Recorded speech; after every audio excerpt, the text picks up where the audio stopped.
سورہ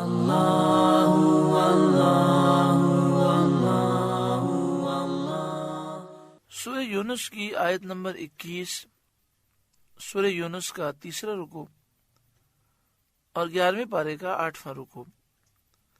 اللہ رب العالمین نے ارشاد فرمایا، وَإِذَا أَذَقْنَا النَّاسَ رَحْمَةً مِّن بَعْدِ ضَرَّاءَ مَسَّتْهُمْ، اور جب ہم آدمیوں کو رحمت کا مزہ دیتے ہیں کسی تکلیف کے بعد جو انہیں پہنچی تھی، یعنی جو تکالیف پہنچی ہیں اس تکلیف کے بعد ہم تکلیف کو دور کر دیتے ہیں اور رحمت کا مزہ دیتے ہیں۔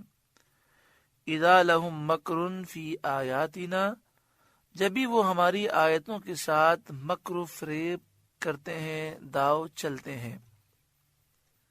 اللہ تعالیٰ نے اہل مکہ پر قحط مسلط کیا، جس کی مصیبت میں وہ 7 برس گرفتار رہے، یہاں تک کہ ہلاکت کے قریب پہنچ گئے۔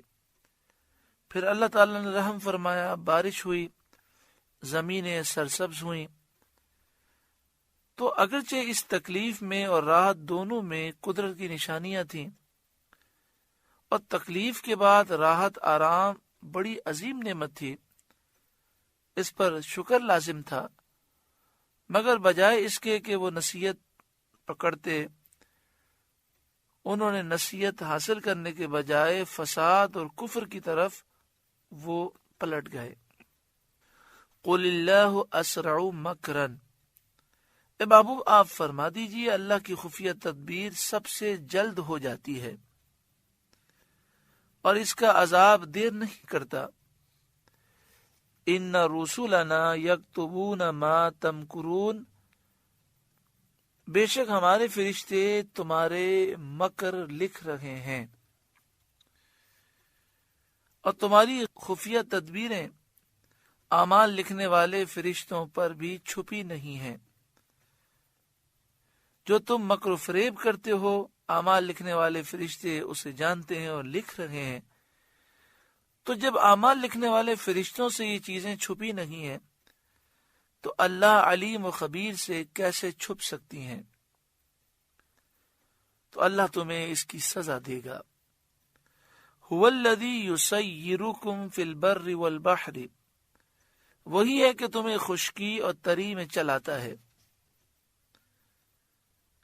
اور تمہیں سفر کرنے کی طاقت و قدرت دیتا ہے۔ خشکی میں تم پیدل اور سوار منزلیں طے کرتے ہو، اور دریاؤں میں، سمندروں میں کشتیوں اور جہازوں سے سفر کرتے ہو۔ وہ تمہیں خشکی میں، دریا اور سمندروں میں، دونوں میں سیر کے اسباب عطا فرماتا ہے، سواریاں عطا فرماتا ہے، طاقت ہمت دیتا ہے۔ حتی اذا کنتم فی الفلک، یہاں تک کہ جب تم کشتی میں ہوتے ہو، وجرین بہم بریح طیبہ، اور وہ کشتیاں اچھی ہوا سے انہیں لے کر چلتی ہیں، یعنی جب کشتیاں لوگوں کو اپنے اندر بٹھاتی ہیں، کشتیوں میں لوگ بیٹھتے ہیں اور وہ کشتیاں چلتی ہیں، ہوا بڑی موافق ہوتی ہے، کوئی سمندر میں طوفان یا اونچی اونچی لہریں نہیں ہوتی، وَفَرِحُوا بِهَا، اس پر وہ خوش ہوتے ہیں، اس بات پہ خوش ہوتے ہیں کہ ہوا موافق ہے، موسم بہت اچھا ہے۔ آج بھی دنیا کا یہ اصول ہے کہ سمندر میں سفر کرنے سے پہلے موسم کے حالات دیکھے جاتے ہیں۔ اسی طرح ہوائی جہاز، وہ بھی موسم کے اوپر اس کا سارا دار و مدار ہے۔ ہوائی جہاز کا دار و مدار بھی موسم پر ہے۔ موسم کی خرابی ہو تو فلائٹیں بسا اوقات ملتوی ہوتی ہیں، بسا اوقات کینسل ہو جاتی ہیں۔ جاءتها ریح عاصف، ان پر آندھی کا جھونکا آتا ہے، یعنی موسم بہت اچھا ہوتا ہے، یہ خوشیاں منا رہے ہوتے ہیں، گناہ کر رہے ہوتے ہیں کہ زوردار آندھی آتی ہے، اور سمندر میں طوفان آ جاتا ہے. وَجَاءَهُمُ الْمَوْجُ مِنْ كُلِّ مَكَانٍ، اور ہر طرف لہریں انہیں گھیر لیتی ہیں، ہر طرف سے لہریں آتی ہیں. وَظَنُّوا أَنَّهُمْ أُحِيطَ بِهِمْ، اور وہ سمجھ لیتے ہیں کہ اب ہم گھر گئے، چاروں طرف سے ہمیں گھیر لیا گیا ہے. دعوا اللہ مخلصین لہ الدین، اس وقت اللہ کو پکارتے ہیں خالص اس کے بندے ہو کر، اور کہتے ہیں لئن انجیتنا من هذه لنکونن من الشاکرین، کہ اگر تو اس سے ہمیں بچا لے گا تو ہم ضرور شکر گزار ہوں گے، تیری نعمتوں کا شکر کریں گے، تجھ پر ایمان لائیں گے اور خالص تیری عبادت کریں گے. کیونکہ ہم نے اکثر بحری جہازوں کا اور کشتیوں کا سفر نہیں کیا اور نہ ہم اس کے عادی ہیں، لیکن گاڑیوں میں، بسوں میں، ٹرینوں میں، ہوائی جہازوں میں بیٹھتے ہیں. جو ہوائی جہاز میں بیٹھتے ہیں وہ جانتے ہیں کہ کبھی موسم بہت خراب ہو جائے اچانک سے، اور ہوائی جہاز وہ بڑی تیزی سے حرکت کرنے لگے اور لوگ ادھر ادھر گر رہے ہوں، اس وقت دل سے لوگ اللہ کو یاد کرتے ہیں اور توبہ کرتے ہیں. لیکن جب ہوائی جہاز نارمل جا رہا ہوتا ہے، ہر سیٹ کے سامنے اسکرین پر لوگ اس اسکرین کو دیکھ کر کتنے گناہ کرتے ہیں. بہت کم لوگ ہیں جو اپنی نگاہوں کی حفاظت کرتے ہیں، بہت کم لوگ ہیں جو اس وقت استغفار کرتے ہیں، ذکر کرتے ہیں. فَلَمَّا أَنْجَاهُمْ إِذَا هُمْ يَبْغُونَ فِي الْأَرْضِ بِغَيْرِ الْحَقِّ، پھر اللہ جب انہیں بچا لیتا ہے جبھی وہ زمین میں ناحق زیادتی کرنے لگتے ہیں اور وعدے کے خلاف کر کے، وعدہ خلافی کر کے کفر اور معصیت میں مبتلا ہوتے ہیں. یا ایھا الناس، اے لوگوں، انما بغیکم علی انفسکم، تمہاری زیادتی، تمہاری بغاوت تمہاری ہی جانوں کا وبال ہے، اس کا تمہیں خود نقصان ہوگا. متاع الحیات الدنیا، دنیا کے جیتے جی برت لو، یہ دنیا کی زندگی کا حقیر سامان ہے. ثم الینا مرجعکم، پھر تمہیں ہماری طرف پلٹنا ہے، پھرنا ہے. فننبئکم بما کنتم تعملون، اس وقت ہم تمہیں بتا دیں گے، ہم تمہیں خبر دے دیں گے جو تم کیا کرتے تھے، اور تمہیں تمہارے اعمال کا بدلہ دیں گے. جس دنیا کی زندگی پر ہم فخر کرتے ہیں، اسی کے لیے جیتے ہیں، اسی کے لیے مرتے ہیں، اس کی حقیقت آگے بیان کی جا رہی ہے. انما مثل الحیات الدنیا کماء، دنیا کی زندگی کی مثال تو ایسی ہی ہے جیسے وہ پانی انزلناہ من السماء، جسے ہم نے آسمان سے اتارا. فاختلط به نبات الارض، تو اس کے سبب زمین سے اگنے والی چیزیں گھنی ہو کر نکلیں. مما یأکل الناس والانعام، جو کچھ آدمی اور چوپائے کھاتے ہیں، یعنی پھل پھول پودے فصلیں اس بارش کے پانی کی وجہ سے خوب نکلیں، جسے آدمی بھی کھاتے ہیں، جانور بھی کھاتے ہیں. حتیٰ یہاں تک کہ اذا جب اخذت الارض زخرفها، یہاں تک کہ جب زمین نے اپنا سنگار لے لیا، یعنی زمین خوبصورت ہو گئی. جس طرح کسی چیز پر سجاوٹ ہوتی ہے تو یہ فصلیں، یہ باغات، یہ پھول، یہ پھل زمین کی سجاوٹ ہیں. زمین خوب پھولی پھلی سرسب و شاداب ہو گئی. وَزَيَّنَتْ اور خوب آراستہ اور خوبصورت ہو گئی.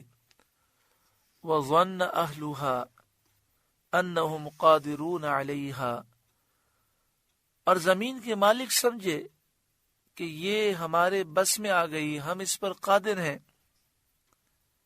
کہ کھیتیاں تیار ہو گئیں، پھل رسیدہ ہو گئے، پھلوں میں رس آ گیا، اب ہم خوب کھائیں گے پیئیں گے.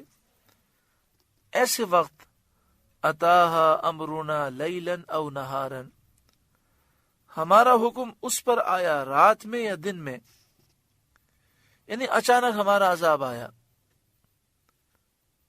بجلی گرنے کی شکل میں یا اولے برسنے کی شکل میں یا آندھی چلنے کی صورت میں. فَجَعَلْنَاهَا حَصِيدًا تو ہم نے اسے کر دیا کاٹی ہوئی، یعنی کھیتی ہم نے برباد کر دی. كَأَن لَّمْ تَغْنَ بِالْأَمْسِ گویا کہ کل تھی ہی نہیں، اس کا وجود ہی ختم کر دیا. یہ مثال ہے انسانی زندگی کی. یہ ان لوگوں کے حال کی ایک مثال ہے جو دنیا پر فریفتہ ہیں اور آخرت کی انہیں کچھ پرواہ نہیں، دنیا کے حصول کے لیے ہر گناہ کرتے ہیں. اس میں بہت دل پذیر طریقے پر خاطر گزین کیا گیا ہے، بہت پیارے انداز میں ایسی نصیحت کی گئی جو دل میں اترنے والی ہے کہ دنیاوی زندگانی امیدوں کا سبز باغ ہے. اس میں عمر کھو کر جب آدمی اس غایت پر پہنچتا ہے جہاں اس کو حصول مراد کا اطمینان ہو اور وہ کامیابی کے نشے میں مست ہو، یعنی انسان ساری زندگی دنیا کے حصول پہ لگا دیتا ہے، اپنی جوانی اپنا سب کچھ برباد کر دیتا ہے، حلال حرام کی کوئی تمیز نہیں کرتا، لوگوں کے حقوق پامال کرتا ہے، ملاوٹ کرنا، جھوٹ بولنا، فراڈ کرنا، لوگوں کو دھوکہ دینا، کسی کا مال لوٹ لینا، یہاں تک کہ اب وہ اس طرح ہو جاتا ہے کہ وہ کہتا ہے اب میرے پاس ساری نعمتیں، اب میں مزے کروں گا. اچانک اس کو موت آ جاتی ہے اور وہ تمام نعمتوں لذتوں سے محروم ہو جاتا ہے. حضرت قتادہ رضی اللہ تعالی عنہ نے فرمایا کہ دنیا کا طلبگار، دنیا کا لالچی جب بالکل بے فکر ہوتا ہے اس وقت اس پر اللہ کا عذاب آتا ہے اور اس کا تمام سر و سامان جس سے اس کی امیدیں وابستہ ہوتی ہیں سب غارت ہو جاتا ہے، برباد ہو جاتا ہے. کَأَن لَّمْ تَغْنَ بِالْأَمْسِ جس طرح اس کھیتی کے متعلق فرمایا وہ ایسی برباد ہو جاتی ہے گویا کہ کل تھی نہیں. ایسے ہی دنیا کا متوالا حریص جب دنیا سے جاتا ہے تو ایسا جاتا ہے گویا کہ اس کا وجود دنیا میں تھا ہی نہیں. كَذَلِكَ نُفَصِّلُ الْآيَاتِ لِقَوْمٍ يَتَفَكَّرُونَ ہم یوں ہی آیتیں مفصل بیان کرتے ہیں غور کرنے والوں کے لیے تاکہ وہ نفع حاصل کریں اور شکوک و شبہات سے نجات پائیں اور اس دنیا فانی کی حقیقت کو سمجھیں. اللہ تعالی ہمیں دنیا کی حرص، ہوس، لالچ سے اور غرور و تکبر سے نجات عطا فرمائے. واللہ یدعو الی دار السلام اور اللہ سلامتی کے گھر کی طرف پکارتا ہے، اللہ سلامتی کے گھر کی طرف بلاتا ہے. یہاں دار السلام سے مراد جنت ہے. دنیا کی بے ثباتی اور دنیا کا فانی ہونا بیان فرمانے کے بعد اس گھر کی طرف بلایا جا رہا ہے جو ہمیشہ رہنے والا ہے. حضرت قتادہ رضی اللہ تعالیٰ عنہ نے فرمایا کہ دار السلام جنت ہے. یہ اللہ تعالیٰ کی بہت بڑی رحمت اور اس کا بہت بڑا کرم ہے کہ وہ خود اپنے بندوں کو جنت کی دعوت دے رہا ہے.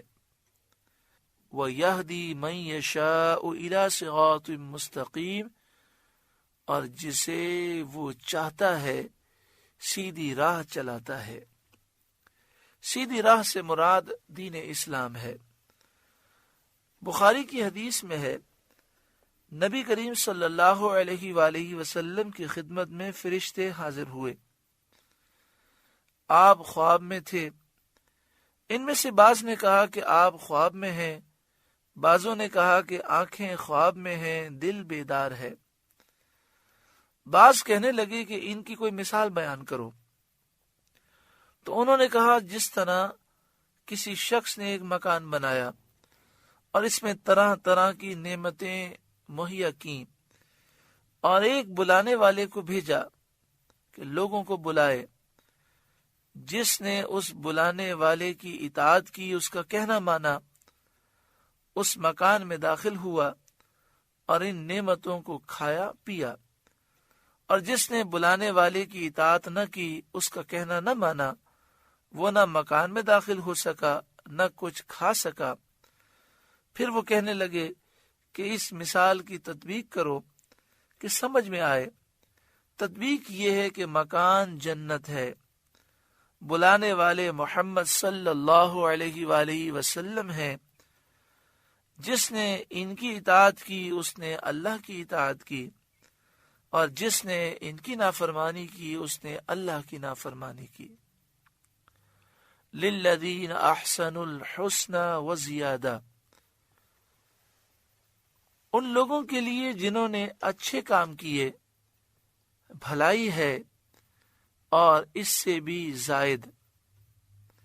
حسنہ بھلائی ہے، حسنہ سے مراد جنت ہے، اور زیادہ سے مراد کیا ہے؟ تو بعض مفسرین نے فرمایا اللہ کا دیدار ہے. بھلائی والوں سے اللہ کے فرما بردار بندے مومنین مراد ہیں. اور یہ جو فرمایا کہ ان کے لیے بھلائی ہے، اس بھلائی سے جنت مراد ہے، اور وہ زیادہ سے دیدار الہی مراد ہے. مسلم شریف کی حدیث میں ہے کہ جنتیوں کے جنت میں داخل ہونے کے بعد اللہ تعالیٰ فرمائے گا، کیا تم چاہتے ہو کہ تم پر اور زیادہ عنایت کروں؟ وہ عرض کریں گے، یا رب، کیا تو نے ہمارے چہرے سفید نہیں کیے؟ کیا تو نے ہمیں جنت میں داخل نہیں فرمایا؟ کیا تو نے ہمیں جہنم سے نجات نہ دی؟ حضور صلی اللہ علیہ وآلہ وسلم نے فرمایا، پھر پردہ اٹھا دیا جائے گا تو دیدار الہی انہیں ہر نعمت سے زیادہ پیارا ہوگا. سیاستہ کی بہت حدیثیں یہ ثابت کرتی ہیں کہ وہ زیادہ سے مراد اس آیت میں اللہ تعالیٰ کا دیدار ہے. وَلَا يَرْحَقُ وُجُوهَهُمْ قَتَرٌ وَلَا ذِلَّةٌ، اور ان کے منہ پر نہ سیاہی چڑھے گی اور نہ ہی ذلت چڑھے گی، کیونکہ سیاہی اور ذلت تو جہنمیوں کے لیے ہے. اولئک اصحاب الجنہ، وہی جنت والے ہیں، ہم فیہا خالدون، وہ اس میں ہمیشہ رہیں گے. والذین کسبوا السیئات جزاء سیئۃ بمثلہا، اور جنہوں نے گناہ کیے تو گناہ کا بدلہ اسی جیسا ہے. وَتَرْحَقُهُمْ ذِلَّةٌ، اور ان پر ذلت چڑھے گی. نیکیوں کا جو ثواب ہے وہ کم از کم 10 گنا ہے. ایک نیکی کی جائے تو ثواب 10 نیکیوں کے برابر ملتا ہے، اور اس میں اللہ تعالیٰ اضافہ فرماتا ہے، 700 گنا تک کیا جاتا ہے، اور جس کے لیے اللہ تعالیٰ چاہتا ہے اس سے زائد اضافہ فرماتا ہے. لیکن گناہوں کا جہاں تک تعلق ہے تو ایک گناہ کوئی کرے تو ایک ہی لکھا جاتا ہے اور ایک ہی گناہ کی وہ سزا پائے گا. جزاء سیئۃ بمثلہا، برائی کا بدلہ اسی جیسا. وَتَرْهَقُهُمْ ذِلَّةٌ، اور ان پر ذلت چڑھے گی، ذلیل و رسوا ہوں گے. مَا لَهُم مِّنَ اللَّهِ مِنْ عَاصِمٍ، انہیں اللہ سے بچانے والا کوئی نہ ہوگا. كَأَنَّمَا أُغْشِيَتْ وُجُوهُهُمْ قِطْعًا مِّنَ اللَّيْلِ مُظْلِمًا، گویا ان کے چہروں پر اندھیری رات کے ٹکڑے چڑھا دیے ہیں. یعنی اتنے چہرے کالے ہوں گے کہ ایسا ہوگا گویا کہ اندھیری رات کے ٹکڑوں پر ٹکڑے ان کے چہرے پر چڑھے ہوئے ہیں، وہ کالے سے کالے ہوتے جائیں گے. اللہ کی پناہ. اولئک اصحاب النار، یہی جہنمی ہے. ہم فیہا خالدون، وہ اس میں ہمیشہ رہیں گے. اللہ ہمیں ایمان پر خاتمہ نصیب فرمائے، اللہ ہمیں جہنم سے محفوظ فرمائے. وَيَوْمَ نَحْشُرُهُمْ جَمِيعًا، اور جس دن ہم ان سب کو اٹھائیں گے اور تمام مخلوق کو حساب کے لیے جمع کریں گے. ثُمَّ نَقُولُ لِلَّذِينَ أَشْرَكُوا، پھر مشرکوں سے فرمائیں گے، مَكَانَكُمْ أَنْتُمْ وَشُرَكَاؤُكُمْ، اپنی جگہ رہو تم اور تمہارے شریک، یعنی وہ بت جن کو تم پوجتے تھے. فَزَيَّلْنَا بَيْنَهُمْ، تو ہم انہیں مسلمانوں سے جدا کر دیں گے. وَقَالَ شُرَكَاؤُهُمْ مَا كُنْتُمْ إِيَّانَا تَعْبُدُونَ، اور ان کے شریک ان سے کہیں گے تم ہمیں کب پوجتے تھے.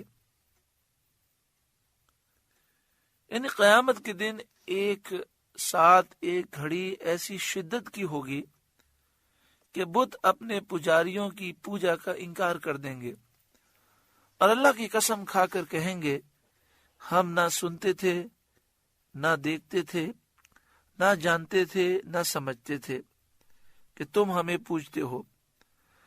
اس پر بت پرست کہیں گے کہ اللہ کی قسم ہم تمہیں کو پوجتے تھے.